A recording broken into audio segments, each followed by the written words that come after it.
یہ وظیفہ قادریہ کبیر ہے جو اہل سنت جماعت حق حلقے میں کثرت سے پڑھا جاتا ہے، ہر مقصد کے لیے، ہر مراد کے لیے یہ آخری گزارش ہے جو پیارے نبی صلی اللہ علیہ وسلم کی بارگاہ میں، حضور غوث اعظم کی بارگاہ میں پیش کیا جاتا ہے۔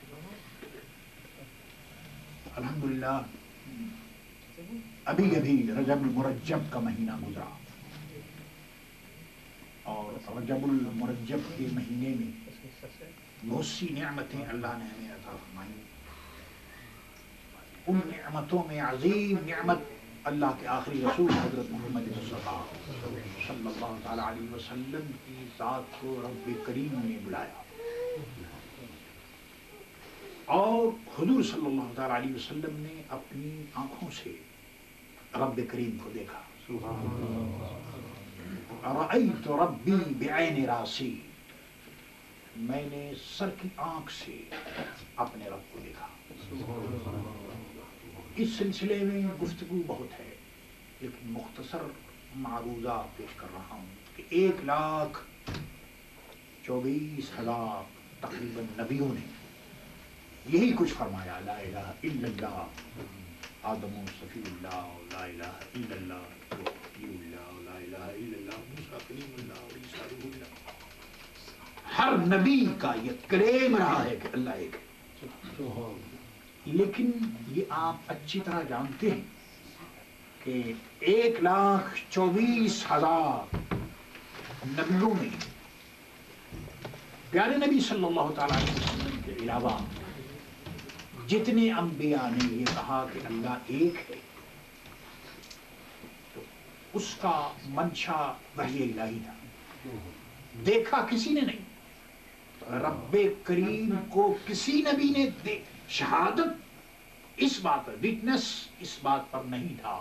اللہ ایک ہے، وحی کے ذریعے، عرفان کے ذریعے وہ کہتے رہے، لیکن دیکھا کسی نے نہیں۔ صرف اور صرف ایک ذات، اللہ کے آخری رسول حضرت محمد مصطفیٰ صلی اللہ علیہ وسلم نے دیکھا، اور آپ کا ارشاد ہے کہ رأیت ربی بعین راسی، اور حضور کا دیکھنا یہ شہادت بن گئی 1,24,000 نبیوں کے لیے۔ الحمدللہ اس سلسلے میں قصیدے معراجیہ پہلے بھی کئی بار پڑھا گیا ہے، اور آج کی مجلس میں بھی کچھ ہم پڑھ رہے ہیں۔ پڑھیے وہ سرور کشور رسالت جو عرش پر جلوہ گر ہوئے تھے، وہ سرور کشور رسالت جو عرش پر جلوہ گر ہوئے تھے، نئے نرالے طرب کے ساماں عرب کے مہمان کے لیے تھے، نئے نرالے طرب کے ساماں عرب کے مہمان کے لیے تھے، وہ سرور کشور رسالت جو عرش پر جلوہ گر ہوئے تھے، نئے نرالے طرب کے ساماں عرب کے مہمان کے لیے تھے۔ یہ قصیدے معراجیہ ہند و پاک بر صغیر کی دنیا میں یونیک قصیدہ ہے، اس سے پہلے نہ لکھا گیا اور آئندہ کا ہوگا۔ اور اس میں امام احمد رضا قادری رحمۃ اللہ تعالی علیہ امام اہل سنت ہیں، اور یہ کلام الامام ہے۔ کلام الامام، امام الکلام کی شان اس قصیدے کو حاصل ہے۔ ایسا معلوم ہوتا ہے کہ امام احمد رضا سرکار دو عالم صلی اللہ تعالی علیہ وسلم کی معیت میں ساتھ ہی آپ کی روحانیت ہے۔ آپ نے کمنٹری کی ہے، اور ایک ایک واقعے کو اس انداز سے بیان کیا ہے کہ جیسے سرکار کے صدقے آپ کی روحانیت آپ کے ساتھ ساتھ ہے۔ اس لیے عجیب و غریب اشعار ہیں، اور اس کی تفصیلات تو بہت ہیں۔ بہرحال چند شعر میں جو پڑھ سکتا ہوں، اللہ کے وہ سرور کشور رسالت جو عرش پر جلوہ گر ہوئے، وہ سرور کشور رسالت جو عرش پر جلوہ گر، اے نرالے طرب کے ساما عرب کے مہمان کے لیے تھے، عرب کے مہمان کے لیے تھے۔ سرور کشور رسالت اللہ چیف کشور رسالت اللہ کنگ آف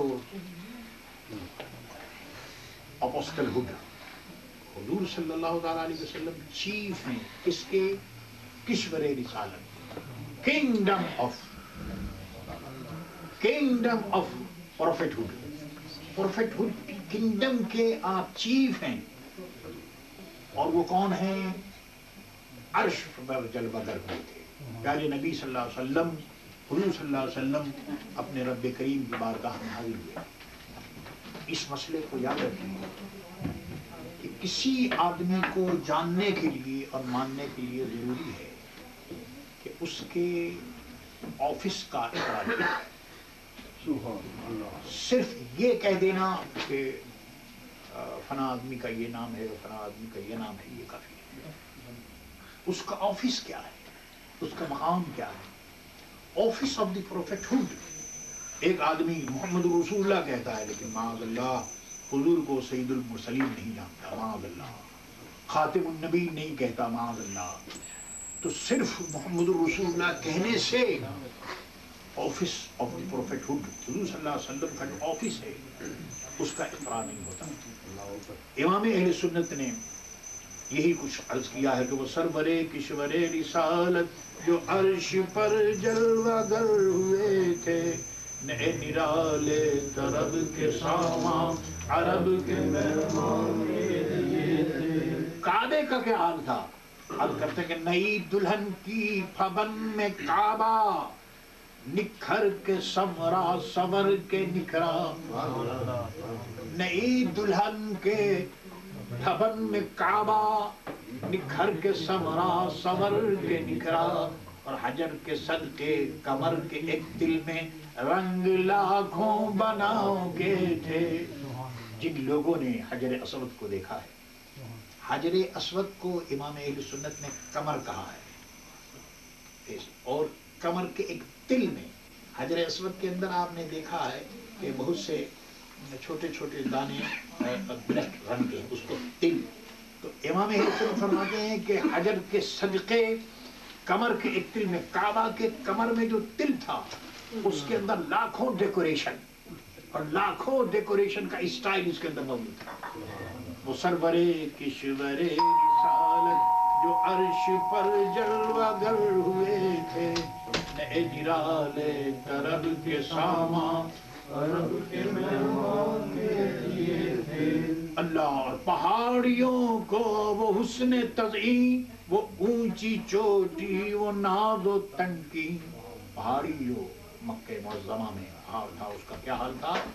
تو کہتے ہیں کہ صبا سے سبزہ میں لہریں آئیں، دوپٹے دھانی چنے ہوئے تھے۔ آپ نے دیکھا ہوگا کہ سبزہ ہو جب اس پر ہوا چلتی ہے تو عجیب کیفیت پیدا ہوتی ہے، اور یہ میں نے منظر کولمبو میں دیکھا ہے۔ اللہ اکبر۔ امام اہل سنت فرماتے ہیں کہ ایسا معلوم ہوتا ہے کہ پہاڑ اتنا ڈیکوریٹڈ تھا، اور وہ اونچی اونچی چوٹیاں ناز کے ساتھ اور فخر کے ساتھ سرکار دو عالم صلی اللہ علیہ وسلم کی زیارت کے لیے وہ تیار تھی، اور سبا ہوا جو چل رہی تھی وہ سبرا سبزہ جو گرین تھا اس کے اندر لہریں اٹھ رہی تھیں۔ ایسا معلوم ہو رہا تھا کہ دھانی دوپٹے چنے ہوئے تھے۔ وہ سرور کشور رسالت جو عرش پر جلوہ گر ہوئے تھے، نئے نرالے طرب کے ساما عرب کے مہمان کے لیے تھے۔ بہت مختصر عرض کر رہا ہوں کہ عرض کرتے ہیں غبار بن کر نثار جائیں، کہاں اب اس رہ گزر کو پائیں۔ آپ اس اسٹائل کو دیکھیے، پہلا مصرع یہ کہہ رہا ہے کہ غبار بن کر نثار جائیں، ٹھیک ہے، کہاں آپ اس راہ گزر کو پائیں۔ ایسا معلوم ہوتا ہے کہ آپ سرکار کے صدقے آپ کی روحانیت نے اس رہ گزر کا دیکھا ہے، اور اس کا دیکھا ہے اور نظارہ کیا ہے، جبھی تو وہ کہہ رہے ہیں کہ کہاں غبار بن کر نثار جائیں، اب کہاں ہم اس رہ گزر کو پائیں، وہ رہ گزر جو سرکار کے صدقے میں نے دیکھا اور دکھایا گیا، اب ہم اس کو نہیں پا سکتے. کیوں؟ کہاں کہ ہمارے دل حوریوں کے آنکھیں فرشتوں کے پر جہاں بچھے تھے. یہ کمنٹری ہے معراج کی رات کی. ہمارے دل حوریوں کی آنکھیں فرشتوں کے پر جہاں بچھے تھے، وہ سربرے کشورے رسالت جو عرش پر ہوئے. اور خدا ہی دے صبر جان پرغم، دکھاؤں کیوں کر تجھے وہ عالم. خدا ہی دے صبر جان پرغم، دکھاؤں کیوں کر تجھے وہ عالم. جب ان کو جھرمٹ میں لے کے قدسی جنا کا دولہا بنا رہے تھے، جب ان کو جھرمٹ میں لے کے قدسی جنا کا دولہا بنا رہے تھے، وہ سرورے کشورے رسالت جو